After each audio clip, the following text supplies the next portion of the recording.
حضرت سعد بن معاذ رضی اللہ تعالیٰ عنہ بڑے سردار آدمی تھے، وزادار تھے۔ حضرت مصعب بن عمیر کو جب نبی پاک صلی اللہ علیہ وسلم نے پہلے مدینے بھیجا تو مسلمان ہو گئے۔ احد میں بھی حضور کے ساتھ گئے، بدر میں بھی ساتھ گئے، خندق میں گئے۔ ایک زخم لگ گیا حضرت سعد بن معاذ کو، قربان جاؤں کیا شان ہے جناب سعد بن معاذ کی۔ جب زخم لگ گیا نا تو اللہ کے نبی صلی اللہ علیہ وسلم نے مسجد میں یا مسجد کے قریب خیمہ لگایا تو نبی پاک نے 2 دفعہ اپنے دست مبارک سے ان کے زخم کو داغا، سمجھے 2 دفعہ مرہم پٹی فرمائی۔ اور ایک روایت یوں ہے کہ دن میں 2 دفعہ حضور مرہم پٹی کرتے۔ اور یار آپ محسوس تو کریں، یعنی نبی پاک مرہم پٹی کرتے، یعنی دست مبارک سے حضور مرہم پٹی کرتے۔ یہ درویشی ہے، یہ حسن ہے، یہ وقار ہے۔ حضرت سعد بن معاذ رضی اللہ تعالیٰ عنہ ایک دن اللہ کے حضور عرض کرنے لگے، مالک میرا نا قریش مکہ سے لڑنے کا اس لیے ارادہ تھا کہ انہوں نے تیرے نبی کو بڑا ستایا ہے، بڑی تکلیفیں دی، حرم مکہ سے انہوں نے حضور کو پریشان کر کے نکالا۔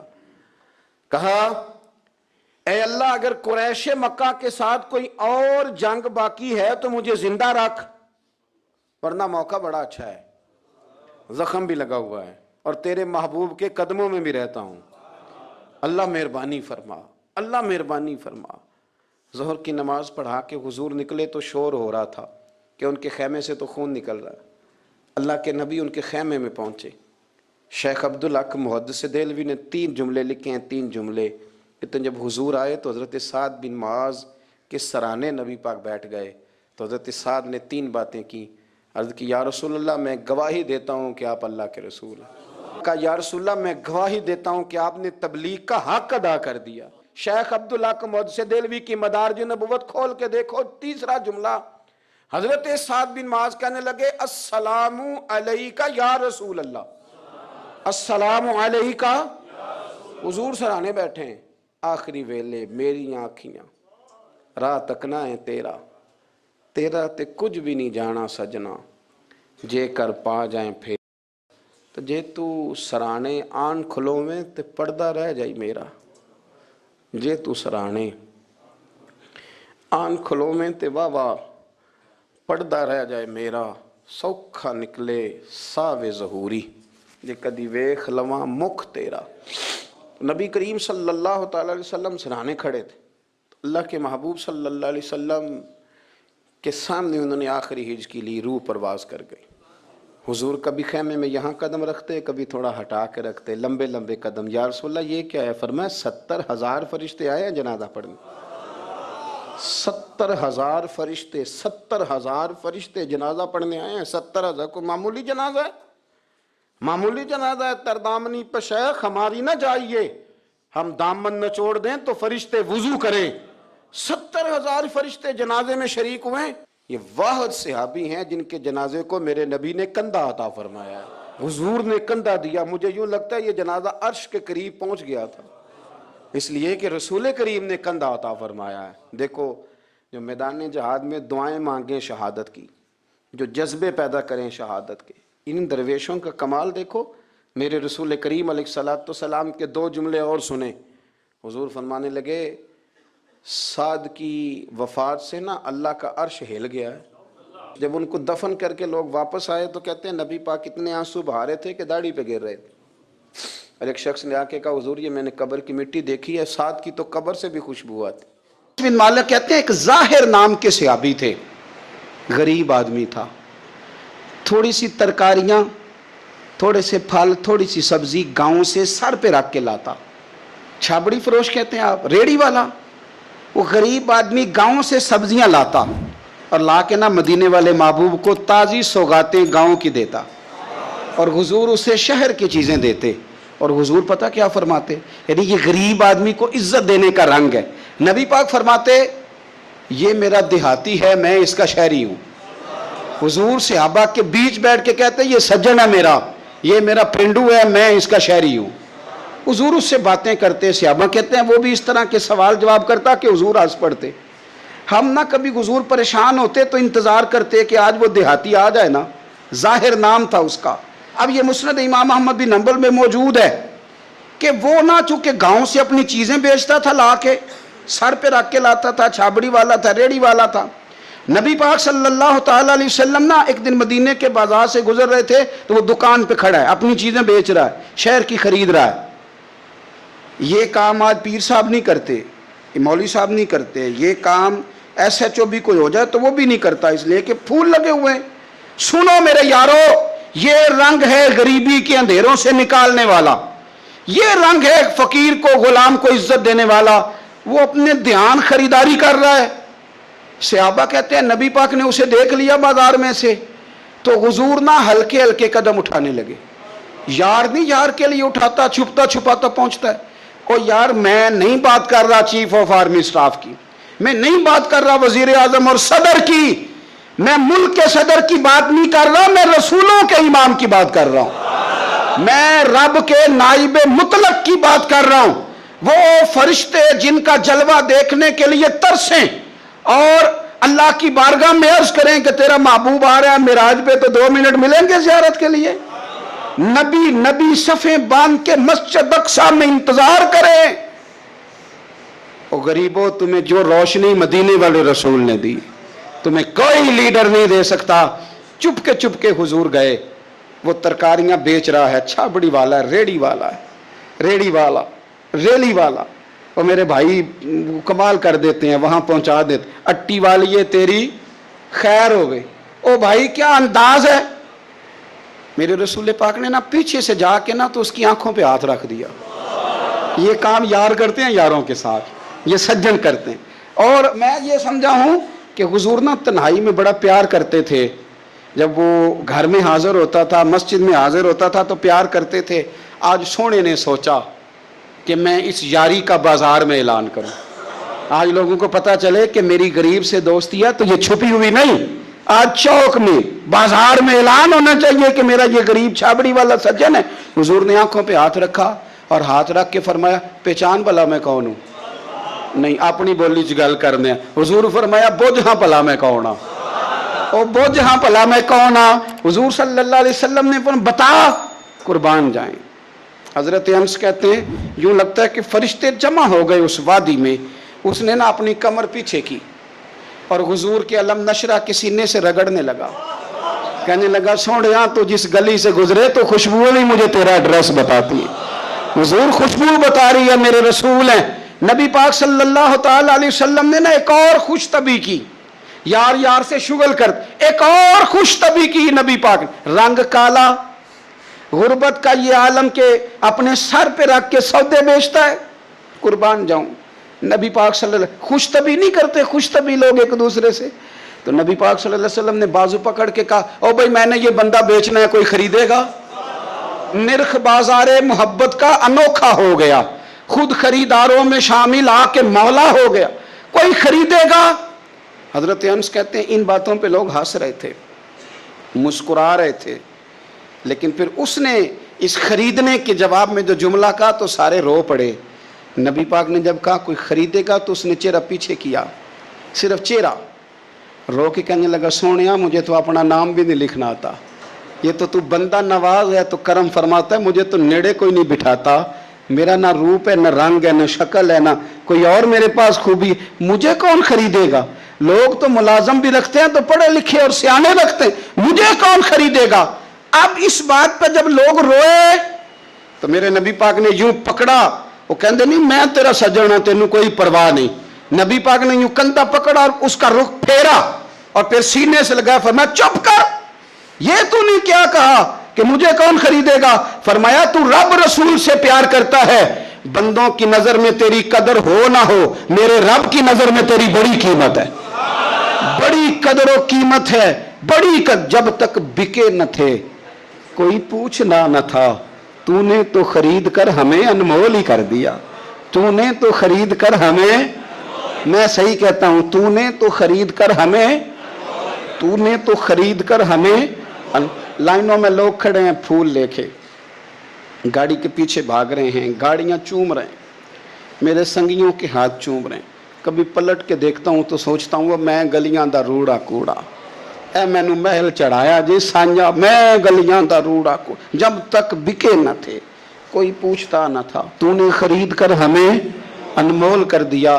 وقت مکمل ہو گیا ہے پر میرا دل کرتا ہے ایک بات اور کروں۔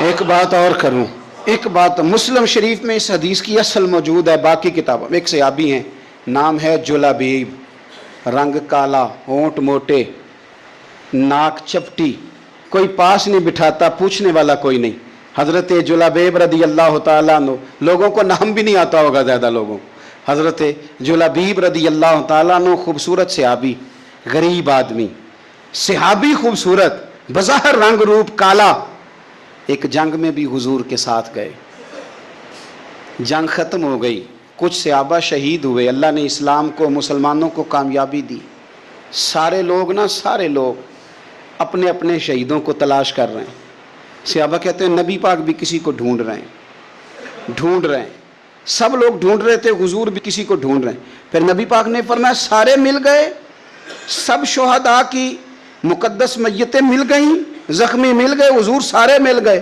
حضور نے فرمایا ایک دفعہ پھر ڈھونڈو، حضور ڈھونڈ آئے ہیں، سارے مل گئے، فرمایا نہیں ایک بار پھر ڈھونڈو، حضور مل گئے، نبی پاک نے فرمایا مجھے جلابیب نہیں نظر آ رہا،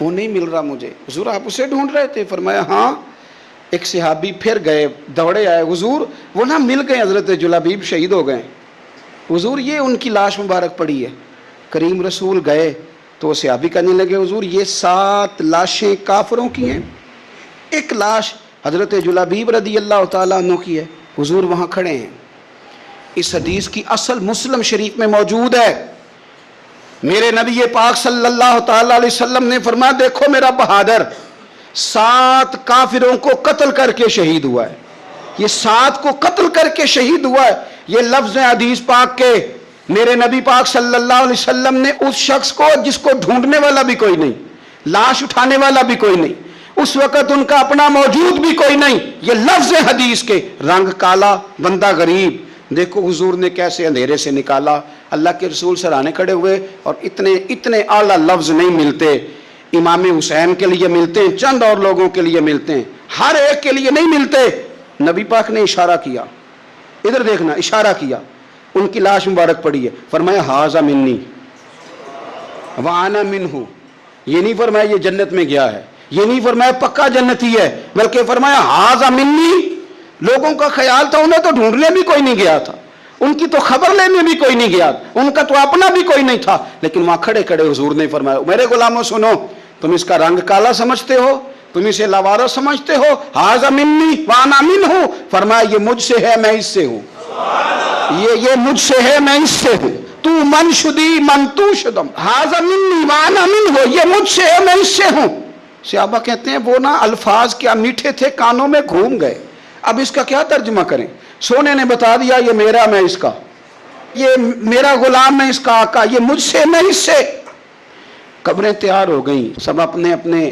شہیدوں کو قبروں میں دفن کرنے لگے، کہتے ہیں ان کی باری بھی آئی تو کچھ صحابہ نے انہیں بھی اٹھانا چاہا تو حضور نے فرمایا ہٹ جاؤ، تمہیں بتایا نہیں ہاذا منی میرا ہے، پیچھے ہٹو نا، قربان جائیں، کہتے ہیں سب پیچھے ہٹ گئے، تو جس طرح ماں بیٹا اٹھاتی ہے، حضور نے ایک ہاتھ ان کے سرہانے کے نیچے رکھا، ایک ان کی ٹانگوں کے نیچے رکھا، اور حضور نے یوں اٹھایا، او یارو پتہ نہیں میں کیا کہہ رہا ہوں، یہ حدیث کے لفظ ہیں، مر جانے کو جی چاہتا ہے، حضور نے یوں اٹھایا، پھر نبی پاک اکیلے لے کے قبر میں اترے، میں نے جب حدیث پڑھی تو میں نے نا اس کے حاشیے میں ایک جملہ لکھا ہے، جب حضور نے اٹھایا نا تو یقیناً نبی پاک صلی اللہ علیہ وسلم نے ماتھا بھی چوما ہوگا، یقیناً حضور نے پیار بھی کیا ہوگا، حضور نے قبر میں لٹایا تو میں نے نیچے ایک حاشیہ لکھا ہے، میں نے کہا حضرت جلابیب لوگ تو جب مٹی ڈالتے ہیں تو مدینے والے آتے ہیں نا، تجھ سے کیا حساب کتاب ہوگا، مٹی ڈلی نہیں اور اللہ کی ساری رحمتیں پہلے قبر میں پہنچ گئی،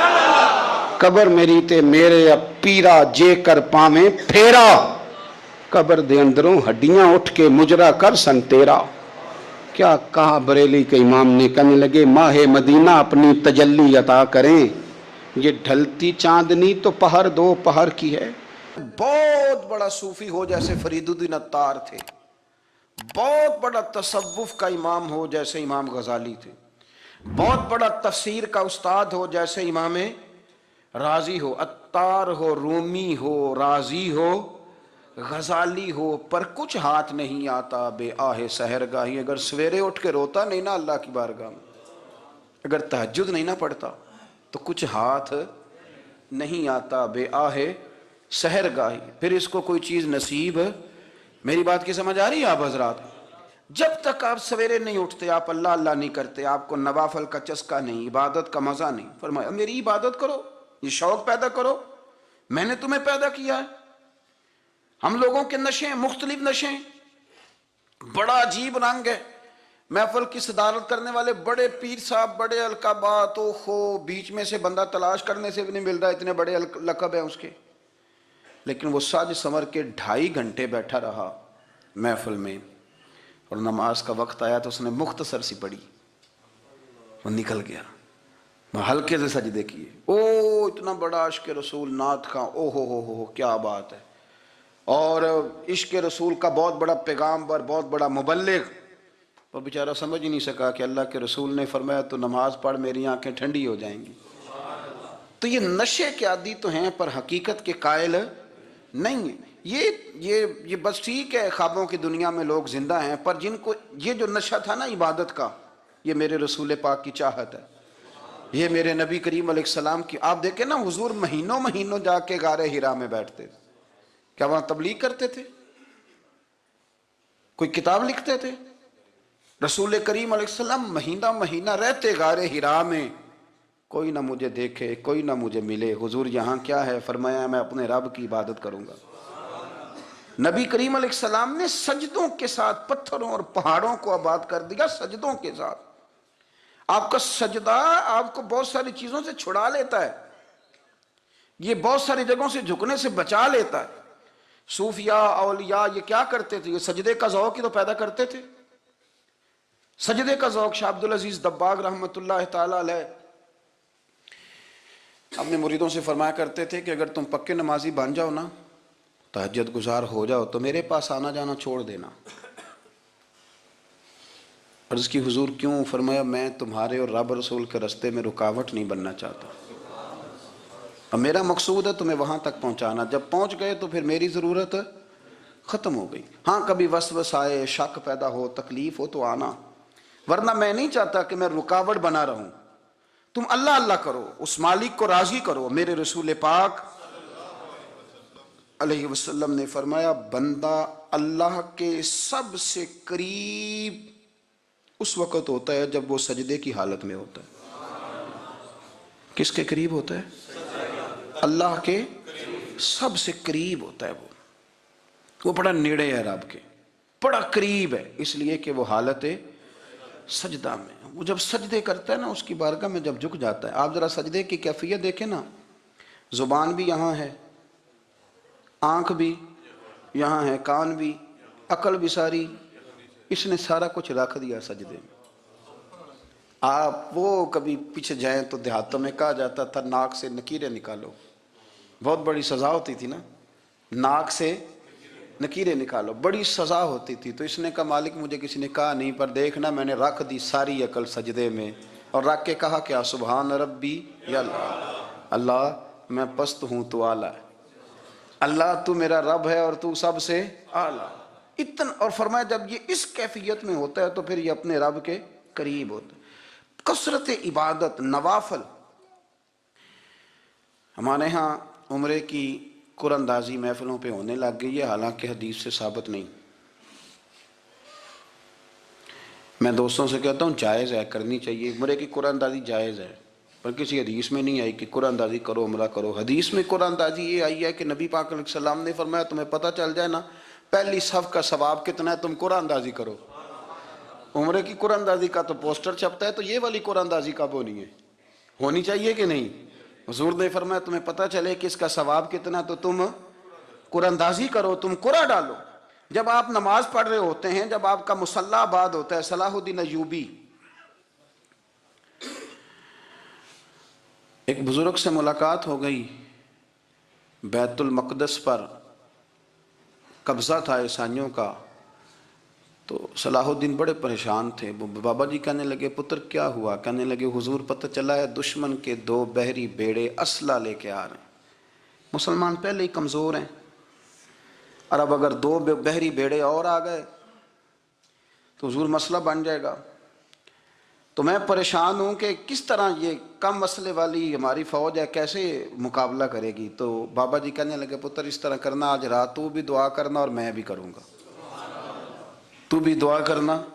آپ ناراض نہ ہونا, ہم تو پیروں والے ہیں, ہم تو پیروں کے نوکر غلام ہیں, ہمارا تو گزارا ہی نہیں, ہمیں تو ملتا ہے سارا کچھ وہاں سے. پر میرا سوال یہ ہے کہ تعویذ لینے جاتے ہو نفل کیوں نہیں پڑھتے, رات اللہ اللہ کیوں نہیں کرتے؟ یہ بھی تو ہمارے بزرگوں کا ہی طریقہ ہے, انہوں نے تو ہمیں سکھایا ہے. صلاح الدین ایوبی سے بزرگوں نے کہا کہ رات آج نا اللہ اللہ کرنا تو میں تیرے لیے دعا کروں گا, تو بھی دعا کرنا. تو بندہ جب دکھی ہوتا ہے تو سجدہ کرتا ہے تو پھر ہی تو مصلی بھیگ جاتا ہے, پھر ہی تو مزہ آتا ہے. سکھی بندہ تو کعبے جا کے نہیں روتا. دکھی تھے, تکلیف تھی, تو سر رکھا سجدے میں تو تڑپ گئے.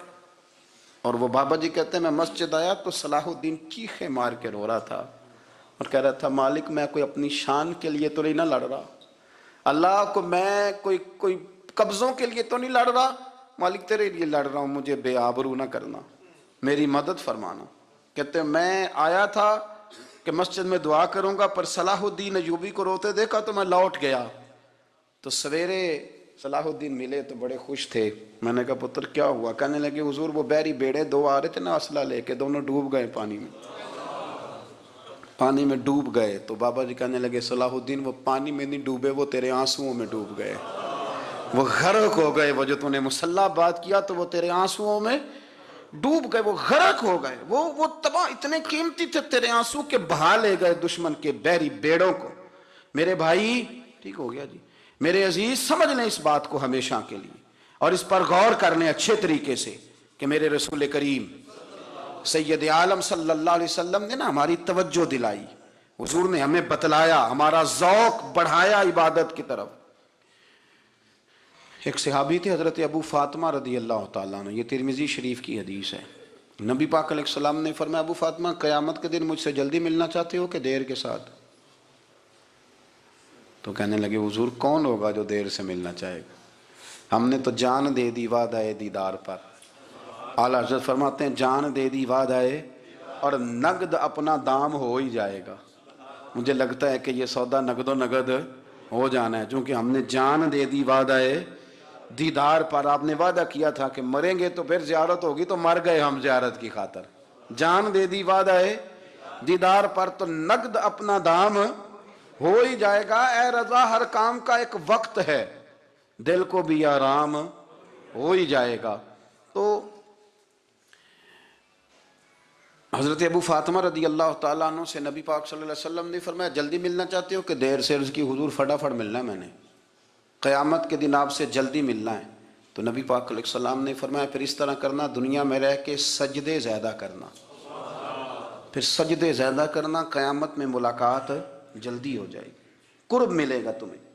اپنے بچوں کے اندر دیکھیں نا, ہم شوق پیدا کرتے ہیں, ہمیں صحیح لفظ نہیں بولنے آتے پر ہم بچوں میں شوق پیدا کرتے ہیں کہ پتر ڈاکٹر بن جائے گا تو بڑا نفع کرے گا, تو لوگوں کی خدمت کرے گا, ملک و ملت کی خدمت کرے گا, تیرے ابا کا نام روشن ہوگا, تیرے دادا کی تعریفیں ہوں گی. ہم یہ ذوق پیدا کرتے ہیں. ہم اپنے نوجوانوں کے اندر یہ فکر پیدا کرتے ہیں, انہیں ہم سمجھاتے ہیں کہ میاں جب تم پڑھو گے محنت کرو گے تو فلاں آدمی کی طرح تمہارا نام ہوگا. یہ جتنا ذوق ہم بچوں کے اندر ان چیزوں کا پیدا کرتے, ہمیں حکم ہے کسی طرح ہم ذوق پیدا کریں کہ پتر نماز پڑھے گا تو اللہ راضی ہو جائے گا, تو سجدہ کرے گا. دیکھیں نا میرے رسول کریم علیہ السلام نے فرمایا 7 سال کے بچے کو مسجد لے کے جاؤ, یعنی اسے شوق دلاؤ, اس کے اندر یہ خاصیت پیدا کرو کہ اس کا دل کرے مسجد میں جانے کا, اس کے اندر یہ خصوصیات لاؤ کہ وہ ہمارے ہاں نا ہر چیز کو پرموٹ کیا جا رہا ہے, ہر چیز کو یعنی سر سنگیت سکھانے کے لیے اکیڈمیاں بن گئی ہیں, ہر شے پرموٹ ہو رہی ہے. عبادت کا جذبہ کم ہوتا جا رہا ہے, اللہ اللہ کا ذوق ہمارے اندر نہیں رہا. اور اتنا مشکل ہم نے اپنے لیے بنا لیا ہے کہ وہ بندہ جو بڑی زبردست مذہبی گفتگو کر رہا تھا اور تگڑی بات کر رہا تھا, کیا بات ہے, لیکن نماز کے بارے میں کمزوری دکھا جاتا ہے, نوافل کے بارے میں وہ چپکے سے نکل جاتا ہے. امام احمد بن حنبل رحمۃ اللہ تعالی علیہ, مسند امام احمد بن حنبل 14 جلدوں میں ہے مارکیٹ میں, اور مجھے تو خیر پسند ہی بڑی ہے, میں نے تو کئی دفعہ پڑھی ہے. اور کیا بات ہے امام احمد بن حنبل کی, کیسے تگڑے قسم کے محدث تھے اور اللہ نے کتنا انہیں اعزاز عطا فرمایا ہوا تھا. یہ کوڑے بھی کھاتے تھے دین کی خاطر، سارا کرتا لہو سے بھر بھی جایا کرتا تھا. بڑا اعزاز والا شخص تھے، بڑے اعزاز والے. حدیثیں جمع کرنا، حدیثیں لکھنا، حدیث پڑھانا، سارا دن رہتے تھے. کہہ سکتے تھے کہ میں کر تو رہا ہوں کام، اور حدیث بھی موجود ہے کہ عالم عابد سے افضل ہوتا ہے، پر اس کے باوجود امام احمد بن حنبل رحمۃ اللہ علیہ 300 نفل فرض نمازوں کے علاوہ پڑھا کرتے تھے. 300 نوافل روز پڑھا کرتے تھے. ان کے بیٹے نے کہا ابا جی مکان خریدنا ہے تو کوئی جگہ کہاں کر کے لوں، بہت ساری آبادیاں. تو فرمایا پتر وہاں لینا جہاں مسجد قریب ہو. میرے رسول کریم سید عالم صلی اللہ علیہ وسلم اتنا پسند کرتے مسجد کو، اتنا پسند کرتے نماز کو، کہ رسول کریم صلی اللہ علیہ وسلم تہجد کی نماز بھی پڑھتے، پھر حضور فجر کی نماز بھی پڑھتے. نبی پاک وتر کو الگ کر کے پڑھتے، عشاء کے ساتھ نہیں پڑھتے. یہ تو ہم اس لیے اجازت دی ہمارے بزرگوں نے کہ بعد میں اٹھے گا کون علیحدہ وتر پڑھنے کے لیے، عشاء کے ساتھ پڑھ لے. وتر پڑھتے، تہجد پڑھتے، فجر پڑھتے، اشراق پڑھتے، چاشت پڑھتے، پھر مغرب کی نماز کے بعد 6 رکعت اوابین پڑھتے، پھر رات کو صلاۃ اللیل پڑھتے. سیدہ عائشہ صدیقہ کہتی ہیں زمانہ سو جاتا اور میرے رسول مصلی بچھا کے کھڑے ہو جاتے. او یار کھیتی باڑی کر کے نہیں، محنت مزدوری کر کے نہیں. جناب عائشہ کہتی ہیں میں یہ بھی دیکھتی کہ حضور ایک آیت شروع کرتے تو ساری رات اسی کو پڑھتے، اور میری نظر جاتی تو قدم مبارک پہ ورم آ جاتا. یار نماز پڑھ پڑھ کے اتنی مشقت کر کے، اتنی جد و جہد کر کے ورم آ گیا. یا رسول اللہ اتنی محنت کیوں کرتے ہو؟ فرمایا افلا اکون عبدا شکورا، کیا میں اپنے رب کا شکر گزار بندہ نہ بنوں؟ صحابہ کا ذوق عبادتوں کا، ریاضتوں کا، تلاوتوں کا، طبیعت ہے ان کی. وہ ایک دوسرے کو، حضرت مولا علی شیر خدا کرم اللہ تعالی وجہہ الکریم کے زمانے میں روم کے بادشاہ نے کہا یار یہ مسلمانوں کا پتہ تو کرو، یہ آخر کیوں اتنے زیادہ مجاہد ہیں. اس زمانے میں جاسوس بھیجنے کا مزاج تھا. اب تو جاسوس پکڑا جاتا ہے، اب تو جاسوس اور جاسوسی کا شوق ویسے آج بھی ہے. عرض کروں تھوڑی سی بات اس عنوان سے. پتہ کیا ہمارا مسئلہ ہے؟ ہم جہاں جاتے ہیں نا وہاں تھوڑی خوشبو سونگھنے کی کوشش کرتے ہیں. وہ کیا ہے تو یہ کیا ہے تو ادھر کیا ہے تو تھوڑا سا ادھر کیا ہے. میرے رسول پاک پڑھیے درود شریف، سارے پڑھیے ذرا زور سے صلی اللہ تعالی. نبی پاک علیہ السلام نے فرمایا جاسوسی نہ کرنا ورنہ تم بندوں کو خراب کر دو گے. اور فرمایا اس طرح نہ ہو کہ تم کسی کے اب کھول نہ نکلو تو تمہارے پہلے کھول جائیں. یہ جو ذوق ہے نا یہ ختم کریں، چھوڑیں. مطلب آپ کس چکر میں پڑے ہوئے ہیں؟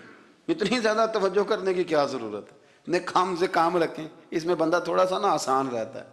یہ جو بہت زیادہ ٹٹولنے والے لوگ ہوتے ہیں نا وہ بیچارے پھر عمر ٹٹولتے ہی گزار دیتے ہیں، اس لیے کہ مزاج ہی بہت پکا ہے. بوری کا منہ کھول کے اندر تک ہاتھ ڈالنا، تو پھر کئی دفعہ سامنے سے بچھو بھی لڑ جاتا ہے، خرابی ہوتی ہے. تو جاسوسی کی جاتی تھی. اس نے بھی جاسوس بھیجے کیونکہ قبیلوں کے لوگ تھے، کچھ مسلم کچھ کافر، پہچانے نہیں جاتے تھے لوگ. تو کچھ لوگ اس نے بھیجے، انہوں نے آ کے نا تحقیق کی، ریسرچ کری کہ آخر ماجرا کیا ہے. تو واپس جا کے انہوں نے رپورٹ دی نا روم کے بادشاہ کو. اس رپورٹ کا ایک جملہ بڑا شاندار ہے. وہ کہنے لگا بادشاہ ہمیں مسلمانوں کی کوئی سمجھ نہیں آئی، ہمیں کوئی سمجھ نہیں آئی. انہوں نے کہا بھائی کیوں نہیں سمجھ آئی؟ کہنے لگے یار عجیب بندے ہیں، جب رات مصلے پہ بیٹھتے ہیں تو یوں لگتا ہے ان کا دنیا سے رشتہ ہی کوئی نہیں، کوئی کسی کو نہیں جانتا. کوئی اپنے دکھ سنا کے رو رہا ہے، کوئی اپنی بات کر کے رو رہا ہے. لگتا ہے کہ ان کا کوئی رشتہ ہے ہی نہیں جب مصلے پہ بیٹھتے ہیں. اور فرمایا جب سویرے یہ جہاد کرنے نکلتے ہیں تو لگتا ہے ان سے زیادہ دلیر ہی کوئی نہیں. حالانکہ جو مصلوں پہ رونے دھونے کے لوگ ہوتے ہیں وہ کئی دفعہ جہاد میں کام نہیں کرتے، لیکن عجیب لوگ ہیں کہ رات کے راہب ہیں، دن کے مجاہد ہیں، کوئی سمجھ نہیں آتی. میرے عزیز ان لوگوں نے مصلی آباد کر کے رکھا، تلاوتیں ان کا ذوق رہی، منظر روز پڑھنا، اسباق پڑھنا، وظائف پڑھنا، یہ ان کا ذوق رہا. اعلیٰ حضرت بریلوی رحمت اللہ نے 1000 کتاب لکھی ہے، لیکن الوظیفۃ الکریمہ کے نام سے جو وہ صبح و شام وظائف پڑھتے تھے وہ الگ انہوں نے ان کو بیان کیا. پابندی کے ساتھ اپنی اللہ اللہ کرتے تھے. شیخ شہاب الدین سہروردی رحمت اللہ علیہ اس پر ایک بندے نے اعتراض کیا. اس نے کہا جی آپ کس قسم کے صوفی ہیں، مرید بیٹھے ہیں اور آپ وہاں نفل پڑھ رہے ہیں؟ یہ بھی بڑا مسئلہ ہوتا ہے نا. جو بندہ ملنے آتا ہے وہ اپنے ٹائم کے حساب سے آتا ہے، اور پھر اس کا یہ بھی خیال ہوتا ہے کہ پیر صاحب جو ہیں وہ چونکہ درویش ہیں تو نہ انہیں روٹی کھانی چاہیے نہ سونا چاہیے، چونکہ وہ درویش ہیں، اور ہم چونکہ درویشوں کے ماننے والے ہیں، لہذا ہمارا یہ طریقہ ہونا چاہیے کہ جیسے ہم کہیں درویش ویسے ہی کر جائے۔ حالانکہ جس کو آپ درویش کہیں گے آپ اس کی مانیں گے، آپ منوائیں گے نہیں، تو ہمارا مزاج ہوتا ہے۔ شیخ شہاب الدین پر لوگوں نے اعتراض کی، حضور لوگ ملنے آئے ہیں، زیارت کرنے آئے ہیں، یہ بندے دعا کرانے آئے ہیں، اللہ اللہ کرانے آئے ہیں، اور آپ نفل پڑھ رہے ہیں، کیا جملہ ہے، کیا حسن ہے، کیا خوبصورتی ہے۔ فرمانے لگے رب رسول سے مانگنے کے لیے مصلی بچھایا ہے، اگر وہاں سے مانگوں گا نہیں تو تمہیں دوں گا کیا؟ پہلے مجھے کچھ لے تو لینے دو، اگر میرے پلے کچھ ہے ہوگی تو آگے دوں گا نا، تو میں مانگنے گیا تھا کہ یا اللہ دے، تیرے بندے لینے آئے ہیں، دے تو میں کچھ لوں گا تو آگے دوں گا نا۔ لیکن ہمارا یہ سٹیٹس، یہ مزاج، یہ شعور نہیں ہے۔ گپیں، کہانیاں، داستانیں، گفتگو، خطابت، واز، کیا بات۔ لیکن اگر کچھ کرنے کا کام ہو تو وہ نہیں ہم سے ہوتا۔ میرے نبی کریم علیہ الصلوۃ والسلام نے مصلی سے دل لگانے کا درس دیا، حضور نے توجہ دلائی، صحابہ اس ذوق کے حامل لوگ تھے، وہ کوشش کرتے تھے۔ جناب صدیق اکبر رضی اللہ تعالیٰ عنہ کا عبادت کا مزاج ہمیشہ قائم رہا۔ حضرت عمر فاروق ساری رات اللہ کے حضور کھڑے رہے۔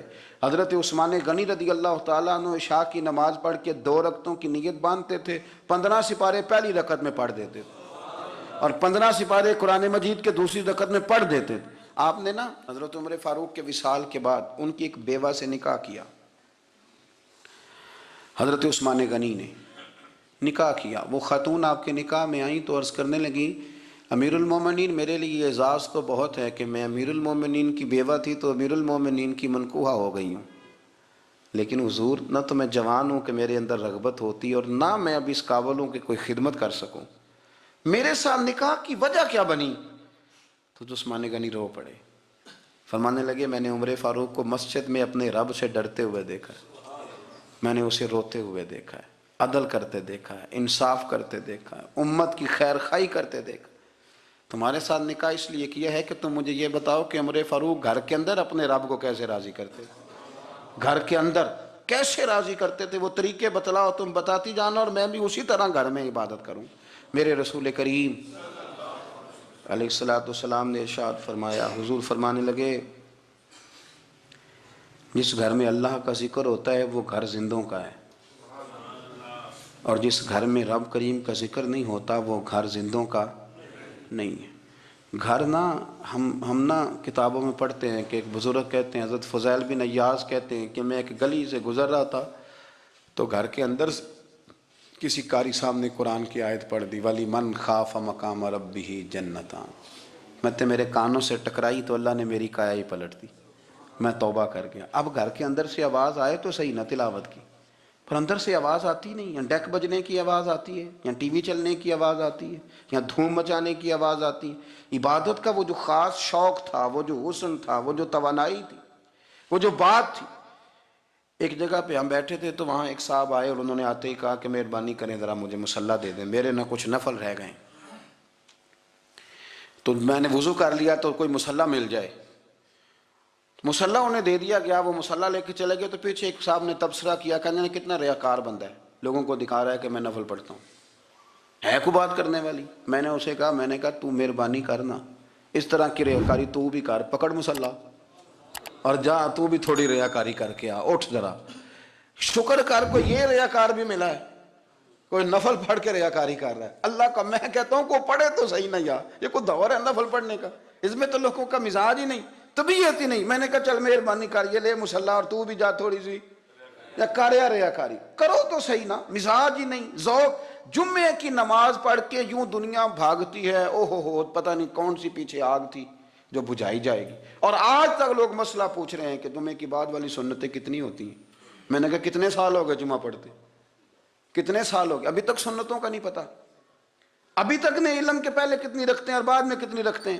فجر کی سنتیں کب پڑھنی چاہیے، سنو فجر کی سنتوں کے بارے میں۔ میرے رسول کریم سید عالم صلی اللہ تعالیٰ علیہ وسلم سے ایک صحابی نے پوچھا تھا، حضور میری فجر کی سنتیں رہ گئیں یا رہ جاتی ہیں تو حکم کیا ہے؟ کیا انداز ہے حضور کا، بخاری مسلم کے لفظ سنو۔ حضور سید عالم صلی اللہ علیہ وسلم فرمانے لگے، اس نے کیا پوچھا تھا، حضور جواب کیا دیتے ہیں؟ فرمایا فجر کی سنتیں کبھی نہ چھوڑنا، فجر کی پہلی 2 سنتیں کبھی نہ چھوڑنا۔ یا رسول اللہ صلی اللہ تعالیٰ علیہ وسلم میری رہ گئی ہیں، رہ جاتی ہیں۔ فرمایا فجر کی 2 سنتیں نہ چھوڑنا۔ فرمایا فجر کی پہلی 2 سنتیں مجھے دنیا اور دنیا کے اندر جو کچھ ہے وہ سب سے زیادہ پیاری ہے۔ فجر کی 2 سنتیں دنیا اور دنیا میں جو کچھ ہے مجھے وہ سب سے زیادہ پیاری ہیں، اس لیے فجر کی سنتیں نہ چھوڑنا۔ اپنا ذوق، اپنی طبیعت، ہم نے نا ذوق غلط بنا لیا ہے۔ اگر 20 بندے کہہ بھی دیں گے تو نے بڑی شاندار تلاوت کیا تو کیا اس سے بنے گا؟ 100 بندہ کہہ بھی دے تیری کیا بات ہے، کیا بات ہے نعت خاں کی، کیا بات ہے علامہ صاحب کی، پیر صاحب کی، پیر مہر علی شاہ صاحب رحمت اللہ علیہ۔ آپ تشریف فرما تھے تو آپ کے ایک ہی بیٹے بابو جی جن کو کہا جاتا ہے، جس دن صاحبزادے پیدا ہوئے تو خادم نہ وہاں سے نکلا۔ ان لوگوں کے شوق اور طرح کے تھے نا، تو ان کی توجہ بھی اپنے شوق کی طرف رہتی۔ تو خادم نکلا اندر سے، پیر صاحب مبارک ہو، پیر صاحب مبارک ہو، پیر صاحب مبارک ہو، پیر صاحب مبارک ہو، شور کر رہے ہیں۔ تو پیر صاحب کو وجد ہو گیا، اللہ اکبر اللہ اکبر اللہ۔ او کیا ہوا، کس بات کی مبارک دے رہے ہو؟ عرض کی حضور اللہ نے بیٹا دیا ہے۔ تو آپ فرمانے لگے اچھا حضور آپ کیا ہوا، آپ تو پریشان ہو گئے۔ فرمانے لگے جب تو نے 3 دفعہ کہا نا مہر علی کو مبارک ہو، تو میں سمجھا تھا شاید تجھے کسی نے بتا دیا ہے کہ مہر علی سے اللہ راضی ہو گیا۔ میں سمجھا تھا کہ شاید تو یہ خبر لے کے آیا ہے کہ کسی نے بتایا ہے کہ مجھے آج خبر ملی ہے کہ مہر علی سے رب اچھا پتر ہوا ہے، الحمدللہ اللہ کا شکر ہے۔ پر میرے لیے مبارک کا دن وہ ہوگا جب میرا رب کہے گا کہ میں مہر علی سے راضی ہوں، میرے محبوب کہیں گے کہ میں مہر علی سے۔ آپ بات کو سمجھیں، شوق ہی کسی اور طرف تھا، دل ہی کہیں اور لگا ہوا تھا، طبیعت ہی کہیں اور مائل تھی۔ کوئی وظیفہ پوچھتے تھے تو پڑھتے تھے وہ لوگ، کچھ اللہ اللہ انہیں بتائی جاتی تھی تو کرنے کا ذوق رکھتے تھے، طبیعت تھی، قائل تھے۔ حضرت ربیع کہتے ہیں میں بڑی دور سے سفر کر کے گیا حضرت اویس کرنی سے ملنے، بڑی دور سے، اور جب میں پہنچا تو فجر کا وقت تھا۔ تو حضرت اویس کرنی کو میں نے پا لیا، تو وہ نماز پڑھ کے نا قرآن شریف لے کے بیٹھ گئے۔ فرماتے ہیں اشراق چاشت کا وقت ہوا تو نفلوں کی نیت باندھ لی۔ محدث ابن الجوزی نے لکھا ہے، فرماتے ہیں پھر جب زوال کا وقت ہوا تو مسجد میں جھاڑو دینے لگ گئے۔ ظہر کی نماز پڑھ کے تو عصر کی تیاری تک وہ مسجد میں بیٹھے رہے۔ اور میرے نبی پاک علیہ السلام نے فرمایا جو نماز کے انتظار میں بیٹھا ہو وہ نماز ہی میں ہے، وہ نماز ہی میں ہے۔ فرمایا میری دنیا، میری امت کی جو رہبانیت ہے نا وہ اتنی ہے کہ نماز کا انتظار کرے، اذان کے بعد نماز کا یہ راہب ہیں، یہ اس وقت چھوڑ کے بیٹھے ہیں سارا کچھ۔ فرماتے ہیں عصر تک انہوں نے اللہ اللہ کی، پھر مغرب تک کی، عشاء کی نماز ہوئی تو نماز پڑھی تو وہ تھک گئے۔ اب مجھے وہ فارغ ہوں مصلی چھوڑے تو میں ملاقات کروں نا۔ یہ آپ حیران نہ ہو کہ اتنی دیر بندہ کیسے اللہ اللہ کر، ہم نے کی نہیں نا اس لیے ہم پریشان ہیں۔ جو عادی ہوتے ہیں وہ کر بھی لیتے ہیں، وہ یہ کام، میری بات کی سمجھ آ رہی ہے؟ پورا فتنہ دنیا کے اندر آ گیا ہے۔ وہ فتنہ کون سا ہے؟ عقل کو زیادہ استعمال کرنے کا فتنہ، کہ یہ چیز میری عقل نہیں مانتی لہذا میں قبول نہیں کرتا۔ وہ لوگ پھر آہستہ آہستہ دور نکل جاتے ہیں۔ دین اسلام روحانی دین ہے، تو بعض عقلی دلائل جن سے بندے کو پوری طور پر سمجھایا جا سکے، سکھایا جا سکے، حضرت ابراہیم علیہ السلام ان کا بار بار بیان فرماتے ہیں۔ دیکھیں حضرت ابراہیم علیہ السلام بار بار اپنی قوم کو نشاندہی کرتے، بتاتے کہ یہ جن چیزوں کو تم رب مانتے ہو یہ اس قابل نہیں ہیں، اور آپ نے اس کے کئی مظاہر بیان کیے۔ کئی آپ نے ان سے کہا کہ ان بتوں کی پوجا کرتے ہو جو نہ نفع دے نہ نقصان دے، ان کے سامنے جھکتے ہو، نہ تمہاری آواز سنے نہ بات سنے۔ دنیا میں ڈھیر ساری بت پرستی ہے آج بھی، اور مسلمانوں کو حاجت ہے کہ وہ قرآن مجید کی آیات کو یاد کریں، حضرت ابراہیم علیہ السلام کے ان دلائل توحید کو وہ ازبر کریں۔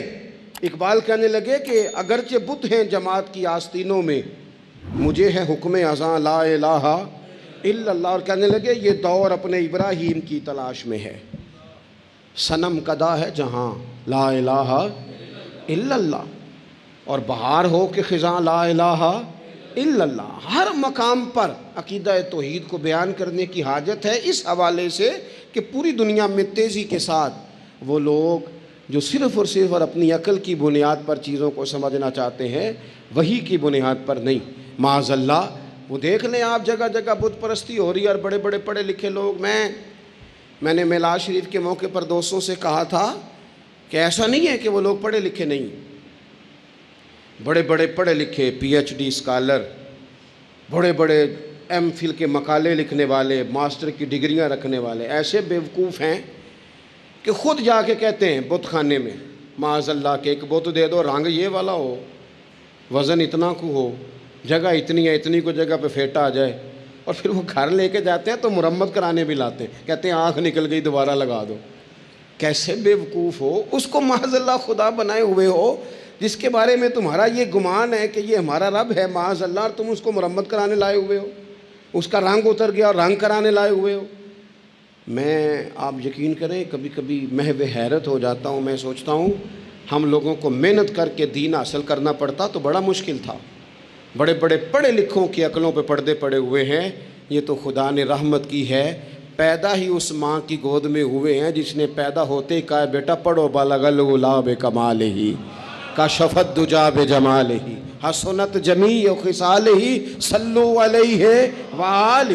ہمارے ہاں تو لوریاں ہی حضور کی نعتوں کی، اللہ تبارک و تعالیٰ کی توحید کی ملی، اس پر سجدہ شکر ادا کرنا چاہیے، ورنہ بڑے بڑے سمجھدار کہلانے والے لوگ اڑے ہوئے. تو حضرت ابراہیم خلیل اللہ علیہ السلام کو اللہ تبارک و تعالیٰ نے بڑی عظمتوں، رفعتوں، بلندیوں اور شانوں کے ساتھ مالا مال فرمایا. چونکہ ان کا اتنا زیادہ ذکر ہے قرآن پاک کے اندر، احادیث صحیحہ کے اندر، حضور کے مقدس فرامین کے اندر، تو حضرت ابراہیم علیہ السلام کی سیرت مبارکہ ہمیں سیکھنی چاہیے. ایک تو قرآن مجید جو ہمیں ان کے تذکرے سناتا ہے، بتاتا ہے، اس پر ہمیں توجہ دینی چاہیے، اور ایک یہ کہ دیکھنا چاہیے کس چیز کے اوپر زیادہ ان کا مزاج تھا. تو حضرت ابراہیم علیہ السلام کی زندگی میں ایک بات بڑی خاص ہے، وہ یہ ہے کہ ان کا توکل بڑا مضبوط تھا، بھروسہ بڑا مضبوط تھا. ہمارے ہاں ٹوٹتے بکھرتے لوگوں کے خیالات، اور جس چیز سے سب سے زیادہ لوگ پیچھے ہٹتے جا رہے ہیں معاذ اللہ تعالیٰ، وہ یقین کی کمزوری ہے، عدم اعتماد. یعنی آپ نے سوٹ پہن لیا ہے، آپ نے اپنی مرضی کا رنگ پسند کیا ہے، آپ نے اپنی مرضی کے درزی سے سلوایا ہے، آپ نے اپنے طریقے سے اسے استعمال کیا ہے، لیکن پھر بھی آپ چاہتے ہیں کہ ہر بندہ کہے بڑا اچھا لگ رہا ہے، جب تک 100 بندہ نہ کہے طبیعت مطمئن ہی نہیں. سارے نہ جب تک کہے مان، کسی ایک نے کوئی بات کر دی تو جناب ہو سیانا بیانا نوجوان پڑھا لکھا وہ کہتا ہے پتہ کرو میں ٹھیک نہیں لگ رہا. تو آپ چھوڑ دیں، اتنے کمزور ہو جائیں گے آپ. یہی حال اللہ ماشاءاللہ خواتین کا ہے. اس طرح تو انسان دن بدن کمزور ہوتا ہے. 95 لوگوں نے آپ کی تعریف کی، 4-5 لوگوں نے تنقید کر دی، تو اتنوں کو تو کرنی بھی چاہیے تھی، اگر نہ کرتے تو نظر لگ جاتی. 2-4 تو ویسے بھی ہونے چاہیے، تبھی تو انسان جچتا نظر آتا ہے. تو میرے بھائی اتنا زیادہ جو لوگ کمزور پڑ جاتے ہیں، توکل سے نکل آتے ہیں، اور پھر ذرا حالات خراب ہوئے نہیں، ذرا، ساری زندگی میٹھا کھانے کو ملا، بڑے خوش تھے، بڑے اچھے تھے، لیکن اس میٹھے میں سے ایک بادام کڑوا نکل آیا، صرف ایک بادام، تو کیا آپ اس سارے میٹھے کو ہی غلط کہہ دیں گے؟ بھئی نکل ہی آتا ہے، کبھی کچھ ایسا ہو بھی جاتا ہے، نہ چاہتے بھی ہو جاتا ہے، موڈ خراب کر لیں گے آپ، حد کر دیں گے. میں ایک دفعہ ایک ہوٹل میں تھا، دوستوں کے ساتھ کھانے کے لیے انہوں نے پیغام دیا، تو پلیٹ آ گئی کھانے والی، تو وہ تھوڑی صاف نہیں تھی، تو صاحب نے تو جلال شروع کر دیا. وہ ویسٹ کوٹ سیدھی کرتے جائیں اور کہیں او ہو تمہیں پتہ ہی کوئی نہیں، پیسے کس بات کے لیتے ہو، بلاؤ مینیجر کو، بلاؤ فلانے کو، حد نہیں کرتے نہیں. تو باقی سب انہیں سمجھا رہے تھے تو میں ہنس رہا تھا. وہ آ گئے بیچارے، تو میں نے ان سے کہا آپ جائیے، اللہ تعالیٰ خیر کرے گا، ہم ان کو راضی کر لیتے ہیں. بات مکمل ہوئی تو مجھے کہنے لگے آپ جو ہنسے ہیں اس سے مجھے غصہ آیا ہے. میں نے کہا آپ کو غصہ ہی دلانے کے لیے میں ہنسا تھا. او خدا کے بندے، 4000 روپے کی تو نے روٹی کھانی ہے، اور جتنی گھر میں تیری بات مانی جاتی ہے وہ میرا خیال ہے ہمیں پتہ ہی ہے. یہ آپ جو جھوٹا انا کا بت بنا رہے ہیں نا، جھوٹا، یہ آپ کے اندر کی کمزوری کو ظاہر کر رہا ہے کہ آپ کمزور آدمی ہیں. آپ کو جھوٹا پریشر ڈال کے عزت بنانے کا شوق ہے. آپ باتوں کے سہارے جان بوجھ کے اپنا قد اونچا کر رہے ہیں. یہ قد آپ کا ہے نہیں، اس لیے کہ قد اونچا ہوتا تو یہ تو ہلکی سی پلیٹ کی بات ہے. اور آپ نے ایک آدمی کو جس طرح سے رسوا کر دیا، ابھی وہ جائے گا، اس کی کلاس لگ جائے گی، ہو سکتا ہے اس کی تنخواہ کٹ جائے، ممکن ہے بیچارے کو چھٹی ہو جائے۔ اگر آپ کا قد اونچا ہوتا تو پھر رنگ اور ہوتا، پھر آپ اسے کہتے کہ رب میری بڑی معاف کرتا ہے، میں بھی کئی لوگوں کی معاف کر دوں گا۔ لیکن یہ تو جھوٹی ہے نا کہ لوگوں نے، ہمارے اندر وہ جو یقین کی کمزوری ہے، ہمارا خیال، دیکھو عزت اللہ دیتا ہے، وہ کہانیاں بنا کے لینی ہے، لوگوں کے سامنے اپنا جعلی روب پیدا کر کے لینی ہے، کبھی بھی یہ کام نہ کریں، یہ انسان کو کمزور کرتا ہے۔ آپ کے جانے کے بعد پھر جو آپ پر تبصرے ہوتے ہیں وہ سننے قابل ہوتے ہیں کہ دیکھو یہ اس بندے کی حیثیت ہے، کیا کرنا چاہ رہا ہے یہ۔ حضرت ابراہیم کی زندگی میں مضبوط توکل، اور یہ ضروری نہیں کہ آپ کے پیچھے ہزاروں لوگ ہی ہوں، سینکڑوں لوگ ہی ہوں تو تبھی کام بنتا ہے، ہر کام کو جمہوریت کے رنگ میں نہ تولے۔ عزیز بھائی، حضرت ابراہیم کو آگ میں ڈالا جا رہا تھا، ایک بندہ بھی نہیں تھا، خدا را غور کرنا، او ایک بھی نہیں تھا جو کہتا کہ خلیل کو آگ میں نہ ڈالو۔ لیکن جب منجنیق تیار ہو گئی، حضرت ابراہیم کو رکھ لیا۔ کبھی تو بندے کا حوصلہ ٹوٹتا ہے نا، کبھی تو وہ کمزور پڑتا ہے، لیکن یہ نہیں پڑھتے یہ خلیل اللہ ہیں۔ جب آپ کو انشراح صدر ہو جائے، آگ میں ڈالا جا رہا ہے، جا رہے ہیں، اوئے ہوئے، حضرت جبریل امین حاضر ہو کے کہتے ہیں چلو کوئی حکم کر دیں۔ فرمانے لگے حکم تو ہے اور جبریل تیرے لیے کوئی نہیں، خدا را مسلمانوں اس پر کبھی غور کرو۔ ساری زندگی کہا رب راضی ہو جائے، رب راضی ہو جائے، کبھی خود بھی تو رب سے راضی ہو کے دیکھو نا۔ رضی اللہ عنہم ورضوا عنہ، اللہ نے مومن کی شان یہ بیان کی ہے کہ اس سے اللہ راضی ہوتا ہے اور وہ اپنے اللہ سے راضی ہوتا ہے۔ صحابہ سے اللہ راضی تھا اور صحابہ بھی اپنے اللہ سے۔ حضرت سفیان ثوری دعا مانگ رہے تھے، یا اللہ راضی ہو جا، یا اللہ راضی ہو جا، یا اللہ راضی ہو جا، تو حضرت رابعہ بصریہ پردے کے پیچھے تھی، انہیں جلال آ گیا، کہنے لگی سفیان بس کر۔ آپ کہنے لگے رابعہ تجھے کیا ہوا، تو کیوں غصہ کر رہی ہے؟ کہنے لگی اپنے رکھ ہاتھ سینے پر اور بتا تو اپنے رب سے راضی ہے؟ تو روز کہتا ہے فلاں شے چاہیے فلاں، پہلے تو راضی ہو نا۔ فرمانے لگی تو ہی آج تک راضی نہیں، پہلے تو کہہ مالک تو نے جس حال میں رکھا ہے میں راضی ہوں، تو راضی ہو، وہ تو کریم ہی بڑا ہے، تیرے دو آنسوؤں سے بھی راضی ہو جائے گا، تو ہی نہیں راضی ہو رہا۔ آپ ذرا اس کا ذائقہ لیں۔ حضرت جبریل امین علیہ السلام نے کہا کوئی حکم؟ فرمایا تیرے لیے کوئی حکم نہیں۔ تو حضرت جبریل عرض کرتے ہیں، حضرت جبریل عرض کرتے ہیں پھر اے خلیل آپ رب سے ہی عرض کر لیں، دعا کر لیں، وہ تو کریم ہے، ابھی بارش برسائے گا، یہ آگ گئی، کوئی انتظام فرما، کریں دعا۔ کبھی تو راضی رہیں نا ہم رب کی تقسیم پر، کبھی تو ٹھہرے نا کہ ٹھیک ہے دکھ قبول محمد بخشا، اوے راضی رہن پیارے، او کبھی تو کہے نا کہ جے سونا ہی میرے دکھ وچ راضی، پھر میں سکھ نو چلے ڈاواں۔ کبھی تو کہے نا اگر اس نے بیمار کیا تو قبول ہے مجھے بیماری، اگر اس نے غریبی دی ہے تو قبول ہے، اگر نہیں اس نے اولاد دی تو قبول ہے، کبھی تو راضی ہونا۔ حضرت ابراہیم سے جناب جبریل نے کہا اللہ سے دعا کر لیں، تو پلٹ کے دیکھا حضرت خلیل نے، ان کو منجنیق میں رکھا گیا ہے، آگ میں ڈالے جا رہے ہیں، اللہ سے دعا کر لیں، تو پلٹ کے دیکھا سامنے آگ ہے، آسمان سے باتیں کر رہی ہے۔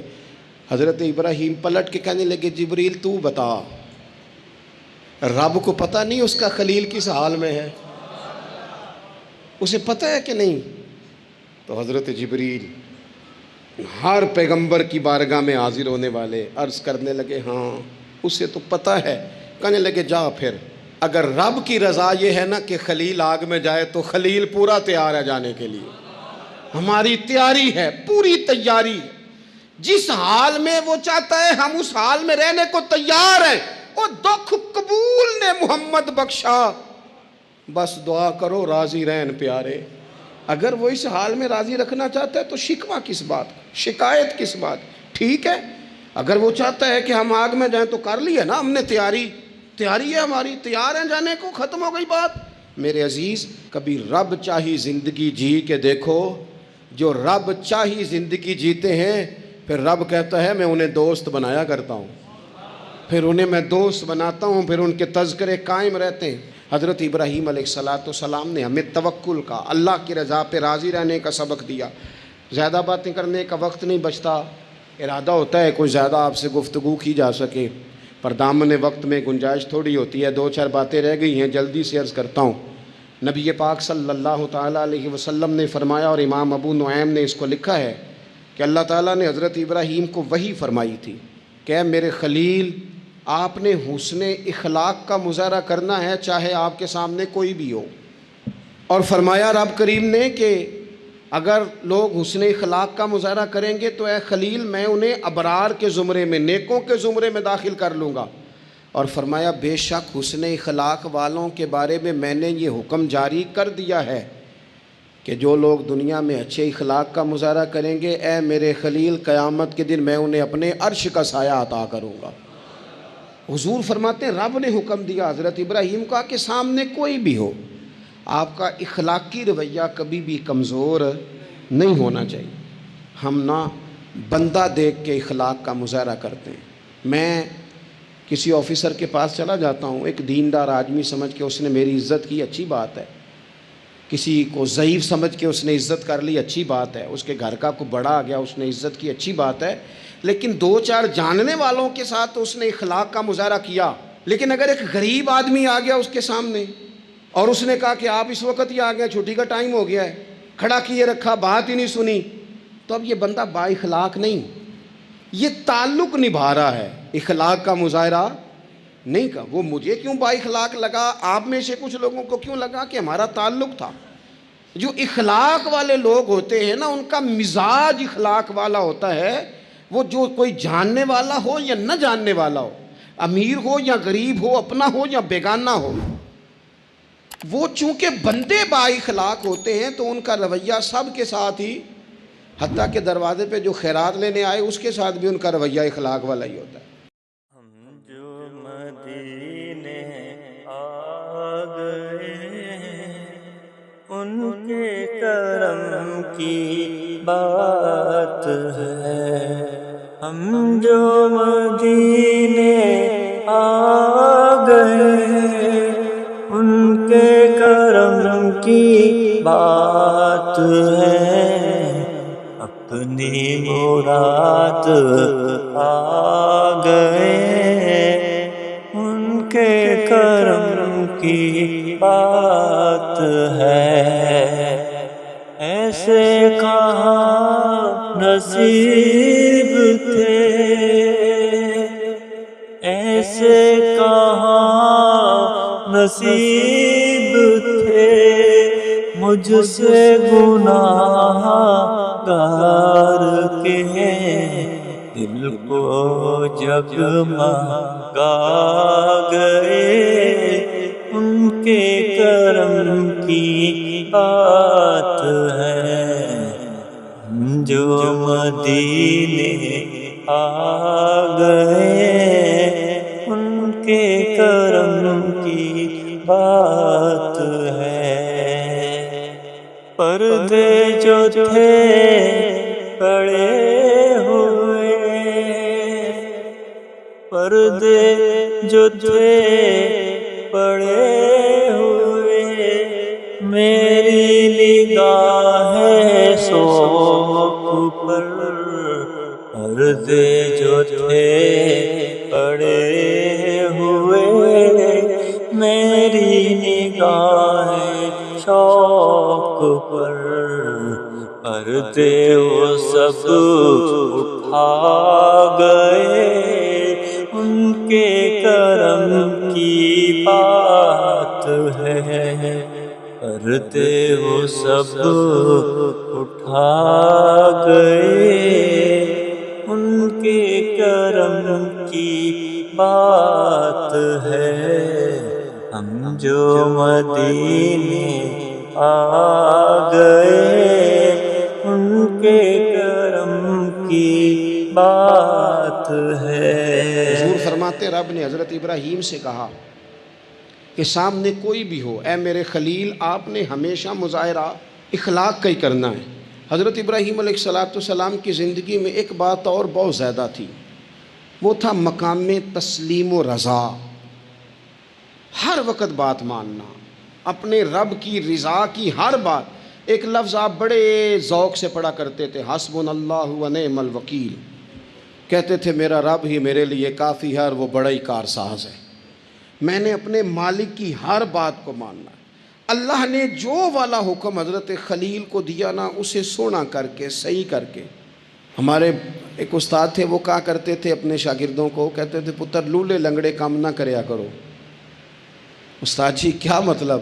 وہ کہتے تھے کام تنگ ہو کے بھی ہو ہی جاتا ہے اور خوش ہو کے بھی ہو ہی جاتا ہے، چہرے پہ شکن ڈال کے بھی ہو جاتا ہے، راضی ہو کے بھی ہو، استاد کو ستا کے بھی سبق سنائی دینا ہے اور خوش ہو کے بھی، تیاری کر کے بھی، والد کی بات ماننی ہے۔ اماں نے کام پہ بھیجا، مان تو لینا ہی ہے، لیکن پہلے کہنا ہے آپ بڑے کو کہتے نہیں، ساری ذمہ داریاں میری ہیں، ہر بوجھ میرے اوپر ہے، ڈیوٹیاں ساری میں نے ہی کرنی ہیں، فلانا ایسے ہے، فلانا ایسے ہے۔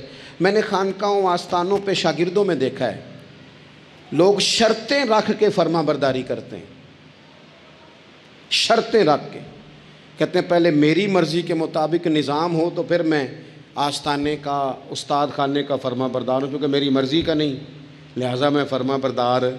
یہ لولا لنگڑا نظام ہے۔ جو نظام ہوتا ہے تسلیم و رضا کا، اس میں بندہ بس کام جو کرتا ہے تو ہنس ہنس کے کر لیتا ہے، پھر بڑا تھکاوٹ والا کام بھی ہو بندہ ہنس ہنس کے کرے تو اسے وہ کام بوجھ محسوس نہیں ہوتا، اس کو صحیح کر کے کریں۔